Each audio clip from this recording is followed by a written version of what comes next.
இறைவன் எங்கும் தான் இருக்கிறாரே, எதற்காக ஆலயத்திற்குள்ள போய் கருவறையில அவரை நாம வழிபாடு பண்ணணும் அப்படிங்கிற ஒரு எண்ணம் ஒரு சிலருக்கு இருக்கு. சூரியகாந்த கண்ணாடி அப்படின்னு ஒண்ணு இருக்கு.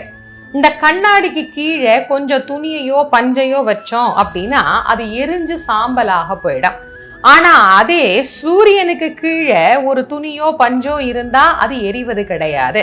அப்போ சூரியனுக்கு இல்லாத ஆற்றல் அந்த சூரியகாந்த கண்ணாடிக்கு எப்படி வந்தது அப்படின்னா, சூரிய கதிர்கள் முழுவதையும் ஈர்த்து சேர்த்து மொத்தமாக அது ஒரே இடத்துல குவித்து தருவதனால் அந்த இடத்திற்கு மிக அதிகமான வெப்பம் அப்படிங்கிறது வந்து சேருகிறது. அதே போலதான் எந்திர மந்திர ஸ்தாபனங்களினால் செய்யப்பட்டு இருக்கக்கூடிய கருவறை என்கின்ற இடத்தில் மிக அதீதமாக அந்த தெய்வீக அலைகள் நிறைந்திருக்கிறது. அப்படிங்கிறதுனால அதுக்கு கீழே நின்று நம்ம வழிபாடு செய்கின்ற போது நம்முடைய வினைகள் அங்கே வெதும்பி சாம்பலாக போகிறது.